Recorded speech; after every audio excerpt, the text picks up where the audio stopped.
All right, guys, figure I'd do a quick, like an update of some things that I'm going to be doing here on this guitar, on this Jackson JS32 Warrior.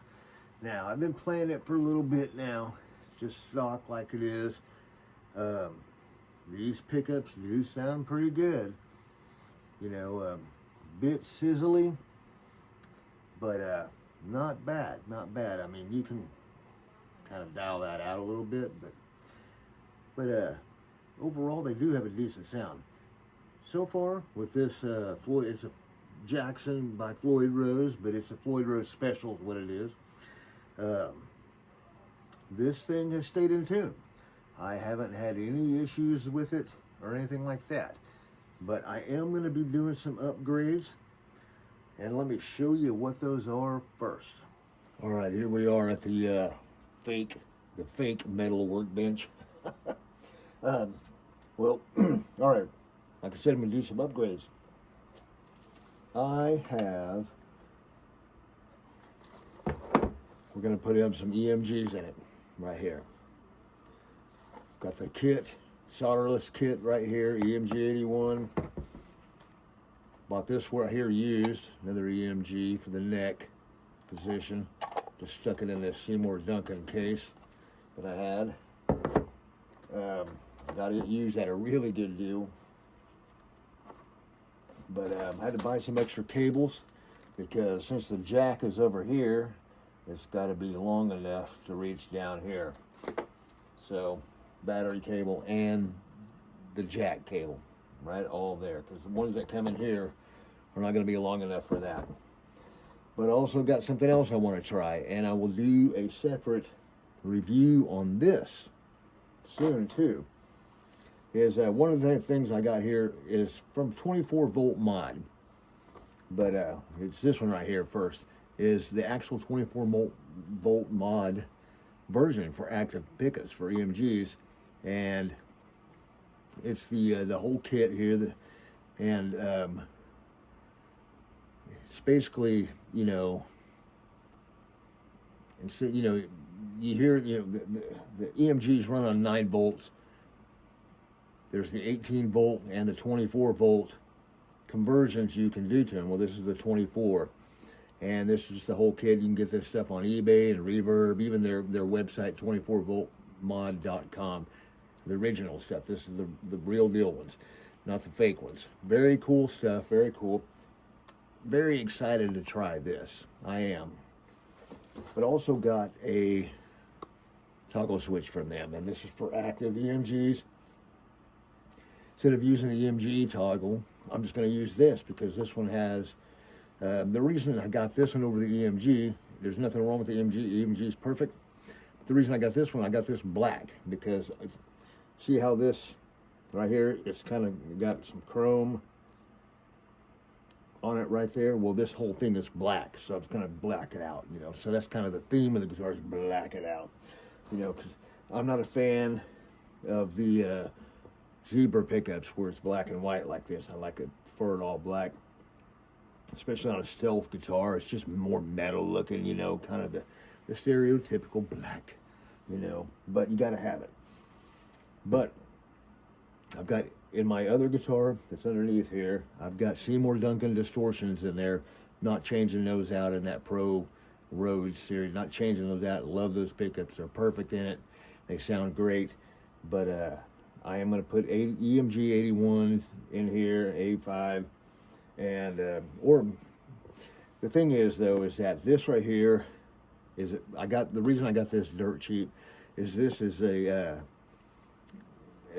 H4. This is not a active pickup, but it looks like one. I think it's, isn't that what it is? H4? I don't know what it's called.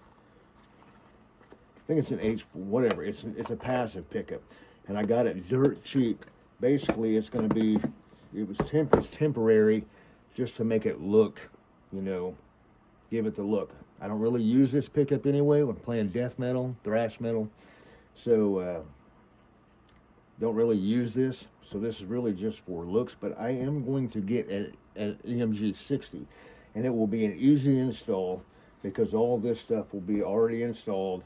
And all they got to do is just take this one out and drop that one in. But the reason I got this because it was dirt cheap. And it's practically brand new looking. So it's really going to be in there for cosmetic appearances, you know, make it look whole. So that's really the deal on that. But this is the 81. Because like I said, it was just dirt cheap. I didn't have the money to buy another active at the time. I did try to buy one, but it went real quick before I could get it. And I'm going to go with a 60, I believe, instead of an 85 on that. So I never had I've used EMGs for, man, 20, 30 years actually.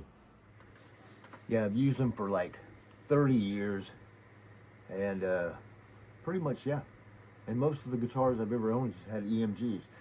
And I know, you know, including me, that's why I wanted to leave the ones in my Rhodes Pro, the Duncan Distortions, is because there's just something about passive pickups that are just sweet. But also, this 24-volt mod is supposed to kind of really open up your EMGs. EMG pickups are rated at 27 volts. They can take up to that. But 24 really kind of opens up. There's not so much a tonal shift or anything like that. It's just kind of opens them up. Everybody talks about the head. I don't know. I've never tried this, but I'm very interested. But it'll, you know, it's able to switch back and forth to the regular 9-volt battery to these, which takes this, but it's the little module that's in there, so it just clips in and out of your battery. So yes, I'm going to do that, and I will get this. I'll probably do it this weekend when I get a chance to do it, and then we'll do some tests. But I just wanted to do a little update and say, hey, you know, I got this stuff, and this is some reviews that's going to be coming soon on some of this stuff like that. This stuff's not very expensive, like 25, 30 bucks for some of these, you know, and the pickup, of course, you know, the whole kit, that's different, you know, but these things, there's going to be a separate review on that stuff. So, but it'll be interesting to test that out between a 9-volt and a 24-volt, because everybody says it's great, and I'd like to hear it myself. And why not? It's worth a chance, you know, worth a shot, and trying to, you know, really, you know, make this thing pretty cool. Even though I'm really a neck through guy, but this right here, this has not bothered me at all. You know, it really hasn't. The bolt-on neck. I'm mostly a rhythm player. Do some leads, but when I've done some leads, it's not that big a deal. This will get upgraded eventually, but like I said, so far so good on this. It stays in tune. I haven't had any issue with it. You know, it's fine. Like I said, it's still fairly new, so, and I don't use it that often as much, so it's just there. But it will get an upgrade to at least the 1000 series for sure, and just to, you know, make a guitar that's decent already out of the box. This one was, you know, you see my review on it. I'm actually quite literally surprised at this, and man, this thing actually plays fantastic. I actually love it, and it's like, you know, a budget guitar, and I'm used to playing on more higher end models myself over the years, and this is actually very nice for what it is. I can't believe it. Don't get me wrong, still like to have a USA made one, or, you know, something like that, or even the X series, or the WRMGs and WRXMGs and stuff like that, Japan ones. But it's very cool. So that's going to be it for now. Review coming soon on this stuff, upgrades coming soon on this stuff, and just wanted to let you know a little update on that. Keep it heavy.